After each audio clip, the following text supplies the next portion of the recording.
হাতুড়িতে আঘাত করবে, মাথাটা চূর্ণ বিচূর্ণ হয়ে যাবে। কবরে থাকা বিষাক্ত সাপ যদি একবার সবল বাড়ে, পা থেকে মাথা পর্যন্ত বিষের যন্ত্রণায় দেহটা জ্বলে যাবে।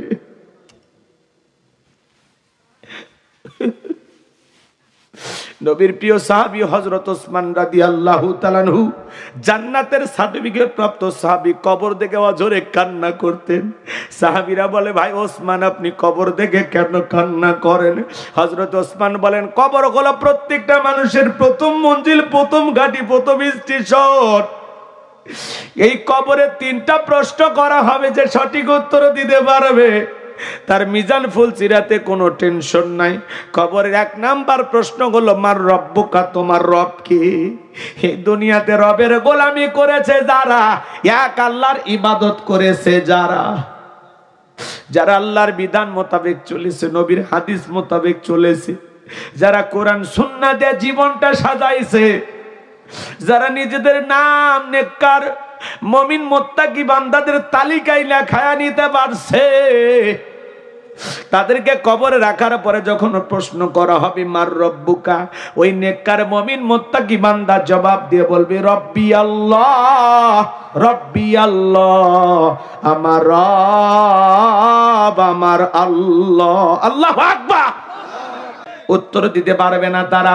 আল্লাহর অবাধ্য গোলাম যারা, নাফরমান যারা, যারা বলেছে খাও দাও ফুর্তি করো, দুনিয়াটা মস্ত বড়, যারা শয়তানের ধোকায় পড়ে মিসগাইড হয়েছিল, ভুল পথে পরিচালিত হয়েছে, তাদেরকে যখন প্রশ্ন করা হবে মার রব্বুকা, এরা ফেল ফেল করে তাকিয়ে থাকবে, উত্তর দিতে পারবে না। কবরে অসহায়ের মতো বসে থাকবে, অসহায়ের মতো, কিচ্ছু বলার ক্ষমতা থাকবে না। ওটা দুনিয়া পাইছেন যে ঝগড়া করবেন, ঠেলা মারবেন, কি করছ, ঠেলা মারবেন?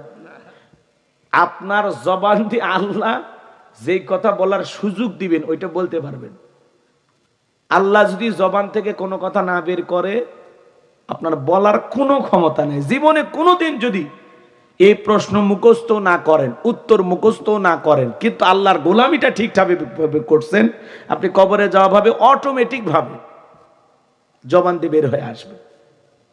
কিন্তু 1000 দিন মুখস্থ করে লাভ হবে না যদি রবের সাথে সম্পর্ক ভালো না থাকে। কথা কয় না কে? আল্লাহ এমন 3টা প্রশ্ন করবেন, আল্লাহ আগেই জানায়া দিছে। কথা কি বোঝেন নাই? প্রশ্ন আউট করে দিছে, আল্লাহ ওপেন করে দিয়ে দিছে, যে বান্দা এই প্রশ্ন করা হবে, উত্তরটা বুঝে আসো। রাগ করতেছেন? কবর বড় কঠিন জায়গা বাজান, বড় ভয়ঙ্কর জায়গা।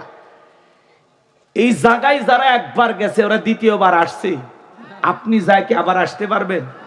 তাহলে গেলে তো প্রস্তুতি নিয়ে যাওয়া লাগবে, নেক আমল করে যাওয়া লাগবে, আল্লাহর প্রিয় হয়ে যাওয়া লাগবে, এমন কিছু নিয়ে রওনা করা লাগবে আখিরাতের জন্য, এমন কিছু নিয়ে কবর নামক এই অন্ধকার ঘরে যাওয়া লাগবে যাতে ওই আমলের কারণে ঘরটা আলোকিত হয়।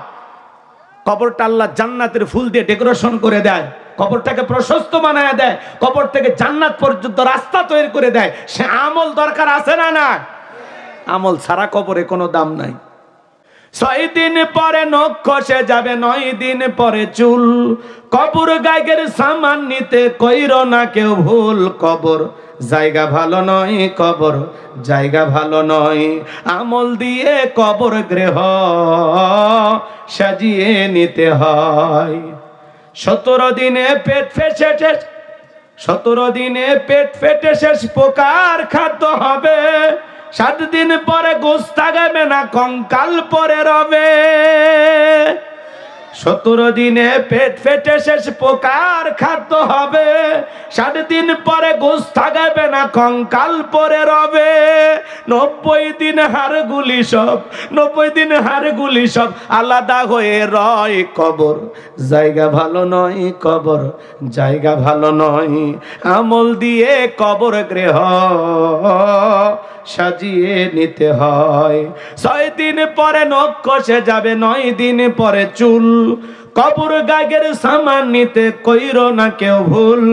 6 দিন পরে নখ খসে যাবে, 9 দিন পরে চুল, কবর গায়ের সামান নিতে কইরো না কেউ ভুল। কবর জায়গা ভালো নয়, কবর জায়গা ভালো নয়, আমল দিয়ে কবর গৃহ সাজিয়ে নিতে হয়। দেখে রেছে অহম বড়, লোভ লালসার পাহাড়, হিংসায় জ্বলে বিবেক হলো নফসের কালো আহার। হামান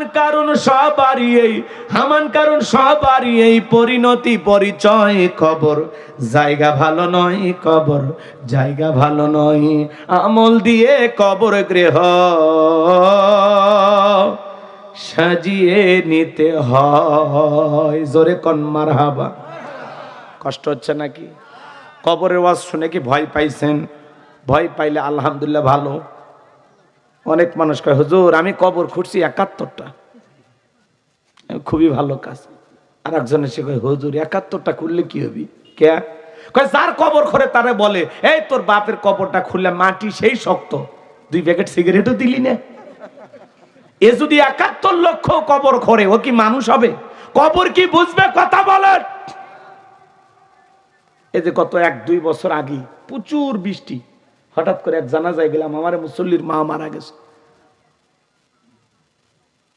কবর খুঁড়ছে, জানাজা পড়া হলো, হঠাৎ করে ঝুমঝুম বৃষ্টি, কবরে পানি আটকে গেছে, বালতিতে শেষে আবার পানি আসে। পরিশেষে কলার গাছ কাইটিয়া কবরে দিয়া তার উপরে লাশটা রাখলো। ছেলেগুলো এত কান্না, হাউ মা, মা 1000 টাকার খাটটা বইরে আছে, মা দামি বিছানা বইরে আছে, আর তোমারে রাখলাম কোথায়? কাদামাটির কবরে রাখা দিল, কলার গাছের উপর। বলা যায় আপনি যেদিন মারা যাবেন সেদিন আপনার কবরে এরকম পানি ঢুকবে না? বলা যায়? এ কথা কর না, বলা যায়? কত মানুষ কবরে দেওয়ার জায়গাও নাই, নদীর পানিতে লাশ ভাসায় দেয়। আহা, কার কখন কিভাবে মৃত্যু হবে আমরা কেউ জানি না। এর জন্য প্রস্তুতি নিয়ে থাকা লাগবে। হঠাৎ করে মৃত্যু চলে আসতে পারে, হঠাৎ করে আচমকা চলে আসবে। এই অমুক মারা গেছে শুনলাম, আরে গতকালকে তো চা খাইলাম একসাথে, লোকটা মারা গেল। ইস, লোকটা খুবই ভালো ছিল, চা খাইলে বিল দিতে দিত না, বেঁচে থাকলে আরো 10 দিন বিল দিত। কি কন? আহা মুসলমান, আজকে আলোচনা শুনতেছেন, এই কয়েকদিন আগেই তো পথ চলতেছে, পাশে একজন মারা গেল, এই কয়েকদিন আগের ঘটনা। এইভাবেই তো যাওয়া লাগবে বাজান। আজকে কথা বলতেছি, কালকে শুনতে পারেন যে গোলাম রব্বানী আর বেঁচে না। এই তো জীবন, এই তো জীবন, তাই না? হঠাৎ করে চলে যাওয়া লাগবে, কিন্তু প্রস্তুতি নেওয়া লাগবে আমলের। তোমার মতো যুবক বিয়ে করেছে, বাসর ঘরের সাজাবে, ফুল কেনার জন্য গেছে ঝিনাইদহে, ফুল কিনে রাস্তা পার হইতে গিয়ে ট্রাক এসে চাপা দিয়ে লাশ বানায় চলে গেছে। এদিকে বউ বাসর ঘরে বসে আছে। কত যুবক বিয়ে করলো, হাতের মেহেদি শুকানোর আগেই মালিকের ডাকে সাড়া দেওয়া লাগছে। কথা বলে, সিরাজগঞ্জের এক যুবক বিয়ে করে রেল লাইন পার হয়ে বউকে নিয়ে যাচ্ছে, দেখো নাই? ট্রেন এসে ধাক্কা মেরে মাইক্রো বাস সহ নিয়ে যায়। যে কয়জন ছিল সবগুলো মারা গেছে। কবুল বলছে, বাসর ঘর পর্যন্ত পৌঁছার ভাগ্য হয়নি। কত মানুষ দেখো না, হোটেলে খাবার রেডি করেছে, অর্ডার দিয়েছে, খাবার সামনে চলে আসছে, এখন লোকমা তুলে শুধু মুখে দেবে, কিন্তু এই লোকমা তোলার আগেই মালাকুল মউত চলে আসছে। খাবার পরে থাকলো, খাবারের জায়গায় চলে যেতে হচ্ছে। এই তো দুনিয়া। কথা বলে না ভাই? হঠাৎ করে চলে যেতে হবে। কত মানুষ নাচতেছে নাচতেছে নাচতেছে, এই নাচ অবস্থায় মারা গেছে। এক কথা কয় না? আবার কত ভাগ্যবান, ভালো মৃত্যু, নামাজ পড়তে গিয়ে সিজদায় মারা গেল। এই মৃত্যুর লক্ষণ ভালো। কালেমা পড়তে পড়তে মারা যাচ্ছে, মৃত্যুর লক্ষণ ভালো। মৃত্যুর সময় কপালগুলো ঘামতেছে, মৃত্যুর লক্ষণ ভালো। ভালো মৃত্যুর 15টি আলামত আছে, বলার সুযোগ নাই ওইদিকে। আপনারা তো ঘুমাইছেন, কষ্ট হচ্ছে আপনাদের না? থাক, অন্য কোনোদিন বেঁচে থাকলে বলবো। একটা তাকবীর দেন, লিল্লাহি তাকবীর। তাহলে কবরে 1 নাম্বার প্রশ্ন, মার রব্বুকা, তোমার রবকে। দুনিয়াতে রবের গোলামি করেছে যারা, উত্তর দিতে পারবে তারা। রবের সাথে সম্পর্ক ছিল না যাদের, উত্তর তারা দিতে পারবে। কথা ক্লিয়ার তো? রবের সাথে সম্পর্ক রাখতে গেলে কোথায় যাওয়া লাগে? মসজিদে। কথা কয় না? কয়বার? কয়দিন পর? 7 দিন পরে খালি জুমার 2 রাকাত। কি খান? আল্লাহ আল্লাহ আমাদের সবাইকে তার গোলাম হওয়ার তৌফিক দান করেন। ওই কবর বড় কঠিন জায়গা বাজান। আমার নবী বলেন ক্বালা রাসূলুল্লাহ সাল্লাল্লাহু আলাইহি ওয়াসাল্লাম ইন্নামাল কুবুরু রাউযাতুম মিন রিয়াদিল জান্নাহ আও হুফরাতুম মিন হুফারিন নার। রাহু তিরমিজি। নবীজি ডেকে বলেন যে ব্যক্তির আমল ভালো, মৃত্যুর সঙ্গে সঙ্গে আল্লাহ রাব্বুল আলামিন তার কবরটাকে জান্নাতের বাগান বানায়া দিবেন। আর যে ব্যক্তির আমল খারাপ আও হুফরাতুম মিন হুফারিন নার, তার কবরটা হবে জাহান্নামের আগুনের গর্ত। একবার যদি কারো কবর জাহান্নামের আগুনের গর্ত হয়ে যায়, তার কিন্তু বাঁচার কোনো উপায় নাই। একবার যদি কারো দেখে জাহান্নামের আগুন লেগে যায় বাজার, মনে হয় কলিজাটা পুরে ছাই হয়ে যাবে। এই কবরে নাই বাতি, নাই সাথী, নাই জানালা, নাই দরজা, একা একা কেমনে থাকবো রে যুবক? তুমি 31 নাইট পালন করার জন্য পাগল হয়ে যাও, তুমি 14 ফেব্রুয়ারি পালন করার জন্য পাগল হয়ে যাও। একটা বার চিন্তা করো না রে যুবক, কবরের পহেলা রাতটা কেমনে কাটবে? একা একা কবরে কেমনে থাকবা? আলো নাই, বাতাসটাই অন্ধকার। ওই কবর বড় কঠিন জায়গা। আমার আল্লাহ বলেন ফামাই আমাল মিসকালা যাররাতিন খায়রান ইয়ারা ওয়া মাই আমাল মিসকালা যাররাতিন শাররান ইয়ারা। বান্দারে, তুমি যদি যাররা পরিমাণ অনুপরিমাণে নেক আমল করো, ওইটাও আল্লাহ তাআলা তোমার আমলনামায় লিপিবদ্ধ করে রাখবে। আবার তুমি যদি যাররা পরিমাণ অনুপরিমাণে বদ আমল করো, ওইটাও তোমার আমলনামায় লিপিবদ্ধ করা হবে। আর যারা গুনাহে একবার অন্ধকার কবরে যাবে, ওই কবরের ডানের মাটি বামে চলে যাবে, বামের মাটি ডানে চলে যাবে, এমন জোরে চাপ দেবে বাজার, এক পাজরের হাড় অন্য পাজরে ঢুকে যাবে। কবরে তাকে অন্ধ ফেরেশতা, চোখে দেখে না, কানে শোনে না, হাতুড়ি দিয়ে আঘাত করবে, মাথাটা চূর্ণ বিচূর্ণ হয়ে যাবে।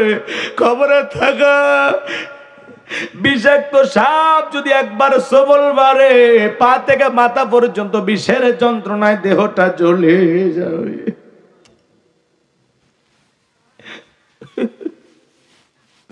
নবীর প্রিয় সাহাবী হযরত ওসমান রাদিয়াল্লাহু তাআলা আনহু, জান্নাতের সার্টিফিকেট প্রাপ্ত সাহাবী, কবর দেখে অঝরে কান্না করতেন।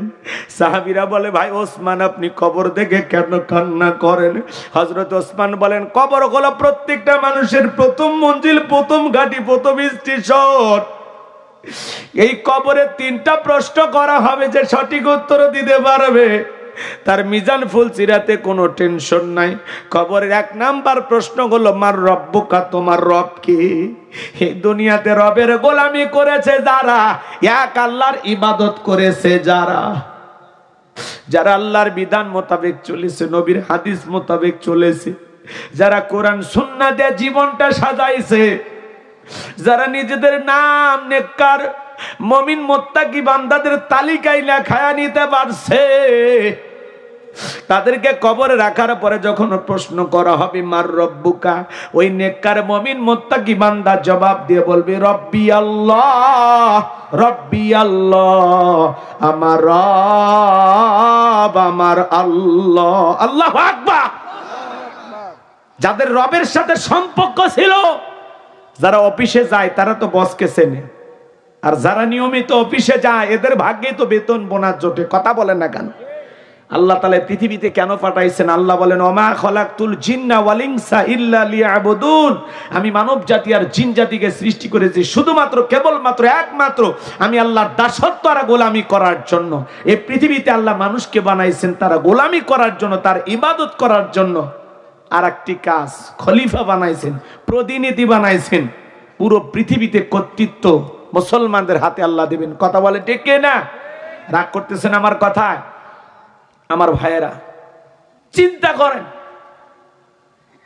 যারা নিয়মিত 5 ওয়াক্ত সালাত আদায় করে, যারা এই দুনিয়াতে রবের সাথে সম্পর্ক স্থাপন করেছে, মালিককে চিনেছে, এই পৃথিবীতে যারা আল্লাহকে মনিব, মালিক, সৃষ্টিকর্তা মাইনা চলছে, বলেন তো গোলামের ইচ্ছায় মনিব চলে না মনিবের ইচ্ছায় গোলাম চলে?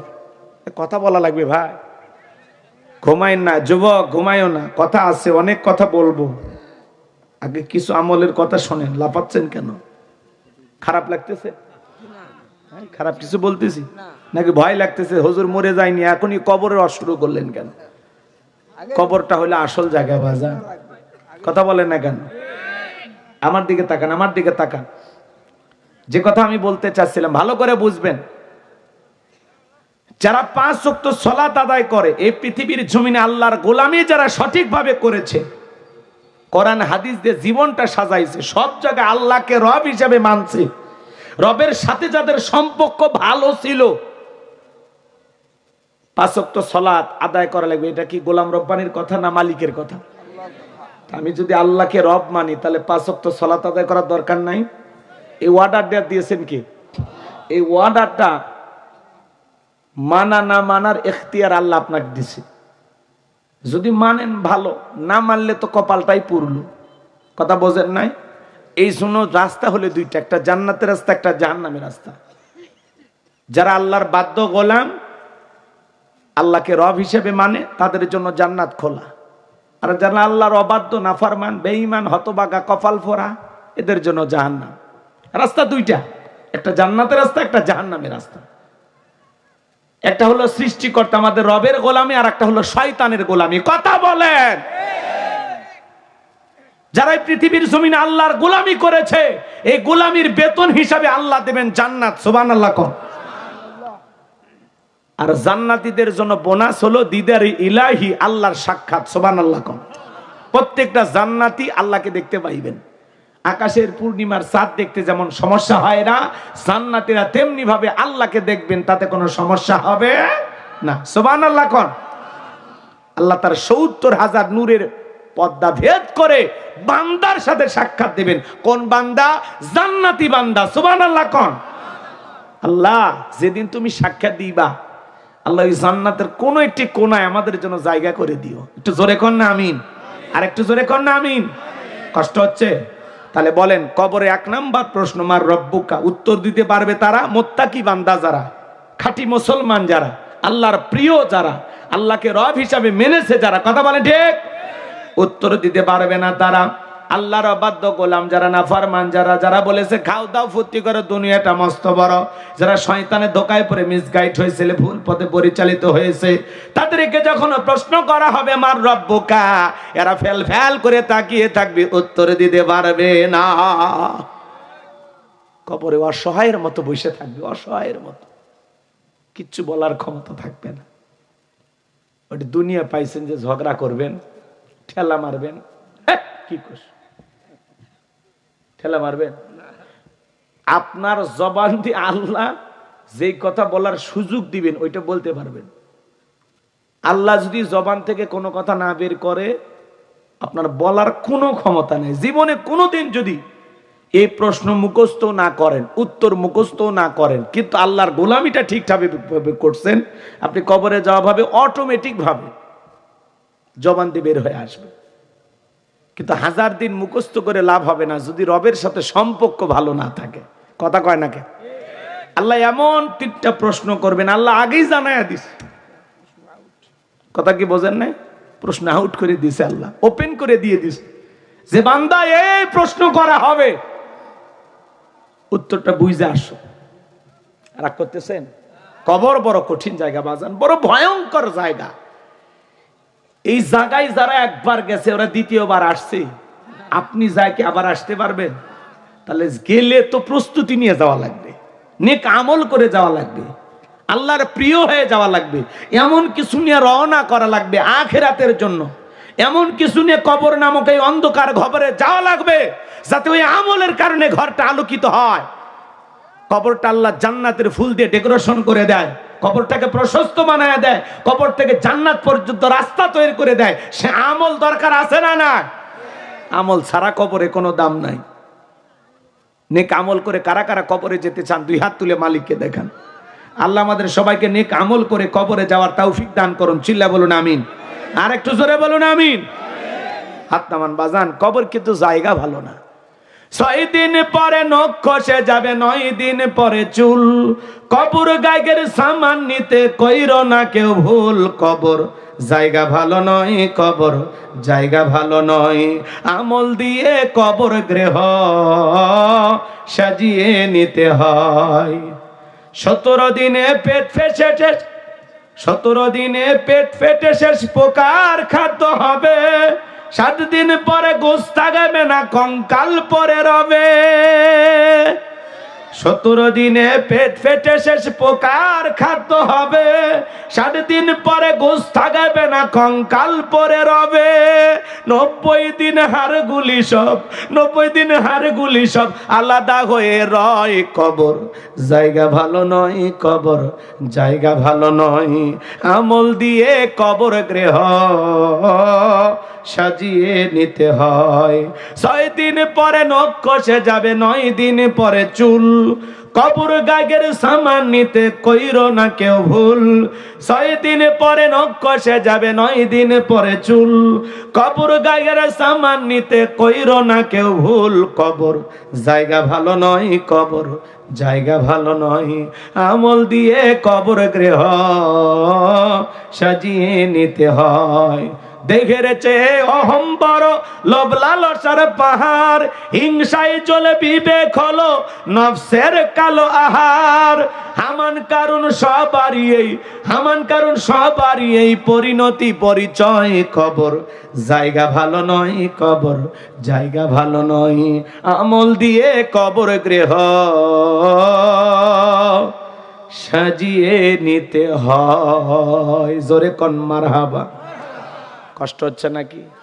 কবরের ওয়াজ শুনে কি ভয় পাইছেন? ভয় পাইলে আলহামদুলিল্লাহ ভালো। অনেক মানুষ কয় হুজুর আমি কবর খুঁড়ছি 71টা, খুবই ভালো কাজ। আর একজন এসে কয় হুজুর 71টা খুললে কি হবি? কে কয় যার কবর খোঁড়ে তারে বলে এই তোর বাপের কবরটা খুললে মাটি সেই শক্ত, 2 প্যাকেট সিগারেটও দিলি না।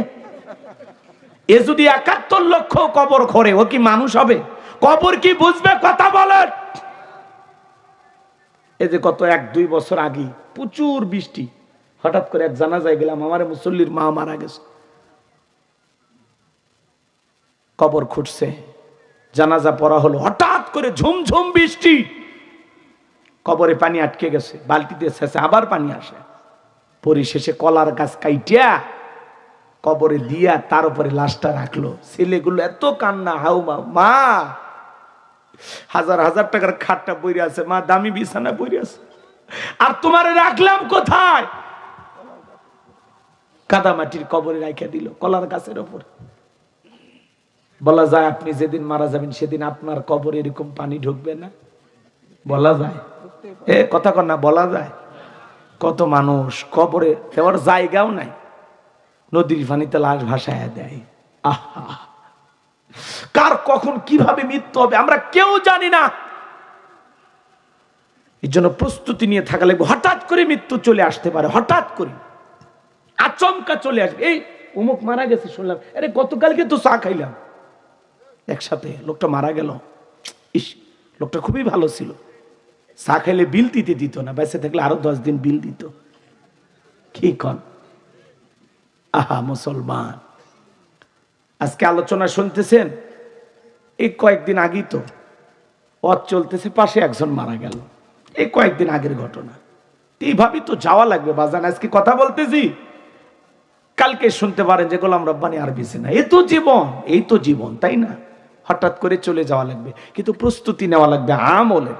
অনেক কথা বলা যায়, কবর নিয়ে আলোচনা করলে 2 ঘন্টা কথা বলা যাবে, 3 ঘন্টা কথা বলা যাবে, কিন্তু আপনারা যেভাবে কষ্ট পাচ্ছেন আমি কষ্ট দিতে চাই না। এবার চলুন আমি সামনের দিকে যাই। আমার কথা কি বিরক্ত হয়েছে? তাহলে আমল ছাড়া কবরে কোনো দাম। তাহলে আমল কি আমরা করতেছি? আমল কিছু জমাইছি, কবরের জন্য কিছু আমল জমাইছি, আখিরাতের অ্যাকাউন্টের জন্য কিছু জমাইতেছি, কিছু করতেছি তো না? কথা, দুনিয়ার জন্য তো অনেক কিছু করলাম, গাড়ি বানাইলাম, বাড়ি বানাইলাম, সন্তানের এই লাগবে, বিবির ওই লাগবে, অনেক কিছুই তো করলাম। আখিরাতের ব্যাপারে কি? রেজাল্টটা কি? অ্যাকাউন্টটা কি? কিছু রাখছেন? এমন কোন আমল আছে যে আমলের কারণে নিশ্চিত আপনি জান্নাতে যাবেন? এরকম কোন আমল জীবনে করছেন? কি করছেন ভাইয়া? ও যুবক, তুমি কি মনে করছো মরবা না? আরে যুবকরাই তো এখন বেশি মরতেছে, কথা কয় না? যুবকেরা এখন বেশি মরতেছে। তোমার মতো কত যুবক পরীক্ষা দিয়েছে, রেজাল্টটা বের হবে কালকে, আজকে মারা গেছে। তোমার মতো যুবক বিয়ে করেছে, বাসর ঘরের সাজাবে ফুল কেনার জন্য গেছে ঝিনাইদহে, ফুল কিনে রাস্তা পার হইতে গিয়ে ট্রাক এসে চাপা দিয়ে লাশ বানায় চলে গেছে। এদিকে বউ বাসর ঘরে বসে আছে। কত যুবক বিয়ে করলো, হাতের মেহেদি শুকানোর আগেই মালিকের ডাকে সাড়া দেওয়া লাগছে। কথা বলে, সিরাজগঞ্জের এক যুবক বিয়ে করে রেল লাইন পার হয়ে বউকে নিয়ে যাচ্ছে, দেখো নাই, ট্রেন এসে ধাক্কা মেরে মাইক্রো বাস সহ নিয়ে যায়। যে কয়জন ছিল সবগুলো মারা গেছে। কবুল বলছে, বাসর ঘর পর্যন্ত পৌঁছার ভাগ্য হয়নি। কত মানুষ দেখো না, হোটেলে খাবার রেডি করেছে, অর্ডার দিয়েছে, খাবার সামনে চলে আসছে, এখন লোকমা তুলে শুধু মুখে দেবে, কিন্তু এই লোকমা তোলার আগেই মালাকুল মউত চলে আসছে। খাবার পরে থাকলো, খাবারের জায়গায় চলে যেতে হচ্ছে। এই তো দুনিয়া, কথা বলে না ভাই, হঠাৎ করে চলে যেতে হবে। কত মানুষ নাচতেছে নাচতেছে নাচতেছে, এই নাচ অবস্থায় মারা গেছে। এক কথা কয় না। আবার কত ভাগ্যবান, ভালো মৃত্যু, নামাজ পড়তে গিয়ে সিজদায় মারা গেল। এই মৃত্যুর লক্ষণ ভালো। কালেমা পড়তে পড়তে মারা যাচ্ছে, মৃত্যুর লক্ষণ ভালো। মৃত্যুর সময় কপালগুলো ঘামতেছে, মৃত্যুর লক্ষণ ভালো। ভালো মৃত্যুর 15টি আলামত আছে, বলার সুযোগ নাই ওইদিকে। আপনারা তো ঘুমাইছেন, কষ্ট হচ্ছে আপনাদের না? থাক, অন্য কোনোদিন বেঁচে থাকলে বলবো। একটা তাকবীর দেন, লিল্লাহি তাকবীর। তাহলে কবরে 1 নাম্বার প্রশ্ন, মার রব্বুকা, তোমার রবকে। দুনিয়াতে রবের গোলামি করেছে যারা, উত্তর দিতে পারবে তারা। রবের সাথে সম্পর্ক ছিল না যাদের, উত্তর তারা দিতে পারবে। কথা ক্লিয়ার তো? রবের সাথে সম্পর্ক রাখতে গেলে কোথায় যাওয়া লাগে? মসজিদে। কথা কয় না? কয়বার? কয়দিন পর? 7 দিন পরে খালি জুমার 2 রাকাত। কি খান? আল্লাহ আল্লাহ আমাদের সবাইকে তার গোলাম হওয়ার তৌফিক দান করেন। আমরা যে আল্লাহর গোলাম, এই কথা বলতে কি লজ্জা লাগে নাকি গর্ব? এটা গর্ব না? হাজা আল্লাহ আমাদেরকে বাঘ না বানায়া, ভাল্লুক না বানায়া, শিয়াল না বানায়া, পাখি না বানায়া, আশরাফুল মাখলুকাত বানাইছে। এটা আল্লাহর দয়া। আল্লাহ চাইলে গরু গাধা বানাইতে পারতো না? কুকুর বানাইতে পারতো না? কথা বলেন না কেন? পারতো না? হিন্দু মুশরিকও বানাইতে পারতো। শেষ নবীর উম্মত বানাইছেন। আল্লাহর কত দয়া! আল্লাহর দয়া আর আমরা প্রশংসা করে শেষ করতে পারবো না। আল্লাহ চাইলে একটা গাছ তো বানাইতে পারতো। কথা কয় না গো? কি বলেন? ক্ষমতা নাই? আল্লাহ গাছ বানাই নাই, কোন প্রাণী বানাইলো না, মানুষ বানাইছে। মানুষ, তাও বা আশরাফুল মাখলুকাত, সৃষ্টির সেরা, আখিরি পয়গম্বরের উম্মত মুহাম্মদ রাসূলুল্লাহ সাল্লাল্লাহু আলাইহি সাল্লামের উম্মত। আমরা গর্বিত। মালিক আমারে গরু ছাগলের মতো খাবার খাওয়ার জন্য মাথাটা নত করা লাগে না। আল্লাহ স্পেশাল হাত দিছে, কাটা চামচ। আল্লাহ কথা কয় না? কথা কয় না? এই হাতটা যদি বাঁশের মতো সোজা থাকতো কেমনে খাইতে? তোলা যাইতো? গিটে গিটে আল্লাহ ভাঁজ দিছে, বান্দা যেমনি ইচ্ছে তুলে খাইতে পারবি। এত সুন্দর হাত, এত সুন্দর পা থাকার পরেও বান্দা দাঁড়ায়া খায়। সুবহানাল্লাহ। হ্যাঁ, বিড়ি খাই ডান হাতে আর চা খাই বাম হাতে। কত বড় আহাম্মক! না, বিড়ি খাই ডান হাতে আর চা খাই বাম হাতে, পানি খাই বাম হাতে। রাগ করতেছেন আপনারা? আল্লাহ আমাদের হেদায়েত দান করেন। অনেক কথা বলার আছে, সামনে যাই, মজা পাবেন। যুবক রেডি থাকো, তোমাদের ওয়াজ হবে, মা বোনদের জন্য ওয়াজ হবে। কথা বলেন। এইবার আয়াতের শুরুতে আল্লাহ কি বলেন? ইন্নাল্লাযীনা ক্বালু রাব্বুনা আল্লাহ, নিশ্চয় যারা বলে আমাদের রব আল্লাহ। আমাদের রব কে? এই পৃথিবীর জমিনে আল্লাহ অনেক মানুষকে জিরো থেকে হিরো বানায়। ক্ষমতার চেয়ারে বৈশা তারা নিজেকে আনা রব্বুকুমুল আলা বলে দাবি করে, নিজেকে প্রভু বলে দাবি করে, খোদা বলে দাবি করে। অনেক সাওয়ালাকে আল্লাহ প্রধানমন্ত্রী বানায় আর ক্ষমতার চেয়ারে বৈশা মুসলমানকে হত্যা করে। কথা বলেন। মুসলমানের রক্ত নিয়ে খেলা করে, কষায় কষায় কষায়। কথা কও। কিচ্ছু ছিল না, 14 পুরুষকে আল্লাহ হত্যা করছে, কেউ বেঁচে নাই। 14 পুরুষ মারা গেছে। আল্লাহ সেই মানুষটারে প্রধানমন্ত্রী বানায়, সেই ক্ষমতায় বৈশা ইসলাম আলাদেরকে আঘাত করে, মুসলমানের রক্ত নিয়ে খেলা করে। 14 পুরুষের কেউ বেঁচে নাই। কি কথা কন নাকি আপনারা? নাম ধরলে বলে যায়, বোঝেন না কার কথা কই? গভীর মনোযোগ দিয়ে কথাগুলো শুনে যান বাজান।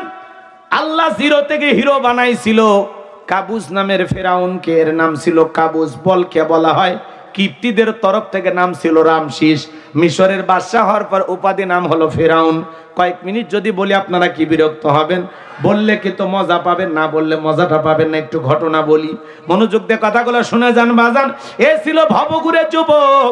ভবঘুরে যুবক মানে বোঝেন না? যারা এলাকায় ইয়াবা ফেন্সিডিল গাঁজা মদ খায় গাছত ধাক্কা মেরে কয় ভাই যান সাইড দেন। বউ যদি দরজা খোলো অমুকের বাপ তুমি ঢোলকা, কয় মা তুই বুঝবো না যে একটু বেশি পরিমাণে মাল খাসি। এরকম নেশা করে আছে না নাই? জয়পুর হাটের পাঁচ বিবি হিলির যুবকেরা ভালো, এরা নেশা দ্রব্য কি চিনেও না, জানেও না, দেখেও নি কোনোদিন। আছে, এলাকাতেও আছে।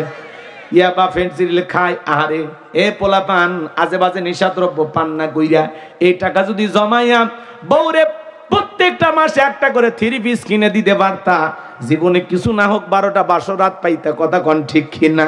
যুবক রে, যারা নেশা দ্রব্য পান করে সমাজের মানুষ তাকে নেশাখোর বলে, ভালো চোখে তাকায় না। যারা নেশা দ্রব্য পান করে এরা ভালো স্বামী হতে পারে না, ভালো বাপ সন্তান হতে পারে না। সমাজের মানুষ তাদেরকে ঘৃণার চোখে দেখে। আর যারা ইয়াবা ফেন্সিডিল গাঁজা মদ খায়, ওর চেহারা দেখে বোঝা যায় এটা খায়, এটা খায়। কথা কোন চাচা? দেখছেন কি সুন্দর চেহারা? কি ভেজাল আছে? ভেজাল নেই, ভেজাল নেই, এটাও ভেজাল নেই, এটা অরিজিনাল জিনিস। কি খান? কিন্তু কিছুগুলো আছে চেহারা দেখেই বোঝা যাচ্ছে যেটা খায়। আছে না নাই ভাই? এমন এক জিনিস টাকা দিয়ে খাচ্ছেন যেটা খাওয়া হারাম। কত হালাল খাবার আছে পৃথিবীতে, কিনে খান না, বাজে জিনিস কিনে খান। হ্যাঁ, আরে ফ্রি দিলেও তো খাবো না, পয়সা দিয়ে মানে। যারা দুনিয়াতে মদ পান করবে, শরাব পান করবে, এদের জন্য জান্নাত হারাম। কথা বলেন।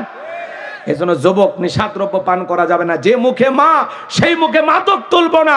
শপথ গ্রহণ করি জীবন দশায় কোনোদিন ইয়াবা ফেন্সিডিল গাঁজা মদ হিরোইন এমনকি বিড়ি সিগারেট হাত দিয়ে ধরবো না। বাপের বেটা হয়ে থাকলে হাত তুলে দেখান, লাগে থাকবে। আসুন মাদক মুক্ত সমাজ গড়ি। আল্লাহ আমাদের বুঝ দান করেন, জোরে বলেন আমিন। এগুলো খাওয়া লাগবে কেন? এগুলো যারা খায় তারা টোকায়, এরা নিশাখোর। সমাজ তাদেরকে ভালো চোখে দেখে না। এরা ভাইরাস, এরা ভাইরাস, এরা পরিবারের জন্য হুমকি। নিশাদ্রব্য পান করে বউরে মেরে ফেলে দেয়, নিশাদ্রব্য খাইয়া সন্তানকে মেরে ফেলে দেয়, নিশাদ্রব্য পান করে। আছে না নাই ভাই? রাগ করতেছেন মনে হয় আপনারা। এ বাজার লম্বা করার কোনো সুযোগ নাই। এই ভবঘুরে যুবক কাবুস নামের ফেরাউন চলে গেল মিশরের। সর্বপ্রথম হলো তরমুজের খেতের লেবার। এরপরে মিশরের সরকারি গোরস্থানে দারোয়ান লাগবে, ইন্টারভিউ চলতেছে। হাজার হাজার মানুষ লাইন মধ্যে দাঁড়ায় গেছে। কাবুস নামের ফেরাউনও দাঁড়ায় গেছে। এইবার একে একে যখন ফেরাউনের পালা, এইবার ফেরাউন ডেকে বলে, বাদশা বুক ভরা আশা নিয়ে ভিন দেশ থেকে আপনার দেশে এসেছি, যদি চাকরিটা দেন সারা জীবন আপনার প্রতি কৃতজ্ঞ থাকবো, আপনার কথা কোনোদিন ভুলবো না। আর আমি যতটুকু জানি এই মিশরের জমিনে আপনার চাইতে ভালো মানুষ আর কেউ নাই। এমন ভাবে কথাগুলো উপস্থাপন করলেন, বাদশার মায়া লেগে গেল। কথা আছে দুষ্ট লোকের মিষ্টি কথা। এমন ভাবে কথাগুলো বললেন, বাদশার ভালো লেগে গেল। বাদশা এবার দেখে বলে, এই ছেলে পেলেন ইন্টারভিউ বন্ধ করো। এই কাবুস নামের ছেলেটাকে মিশরের সরকারি গোরস্থানে দারোয়ানের চাকরি দেওয়া হলো। চাকরি পাওয়ার পরে সে চিন্তা করে, বাদশা প্রতি মাসে আমার বেতন দিবে, ঠিক আছে, কিন্তু এই বেতন দিয়ে চলবে না, আমার সাইড ইনকাম করা দরকার। এবার যার লাশ দাফন করতে আসে ওদেরকে ডেকে বলে, শোনো, লাশ প্রতি একটা করে দিরহাম দিতে হবে, না হলে আমি লাশ দাফন করতে দেব না। জনগণ টেনশনে পড়ে গেল। একটা দিরহামের জন্য বাদশা দরবারে বিচার নিয়ে যাব, লাশ পয়সা করলে শেষ হয়ে যাবে, অতএব একটা টাকা যদি পাই এই ছেলেটাই পাক। এই কথা ভেবে জনগণ একটা করে দিরহাম দেওয়া শুরু করলো। আল্লাহর খেলা বোঝা বড় দায়, ভালো করে বুঝবেন। এই 1 টাকা, এইটার নামও কি? ঘুষ। বাংলাদেশে ঘুষ আছে? একটু জোরে কোন আছে? শোনো এই দেশটার গল্প করি, দেশটা মনে হয় স্বপ্নপুরী, সুদখোর ঘুষখোর মদখোর জুয়াখোর হে তাই আছে ভুরি ভুরি, হে তাই আছে ভুরি ভুরি। এ দেশে অসৎ কামাই কেউ করে না, তবে ঘুষের টাকা পেলে কেউ তো ছাড়ে না। টেবিলের নিচ দিয়ে হাত বাড়িয়ে কালো টাকাটা নেই সারিয়ে, টেবিলের নিচ দিয়ে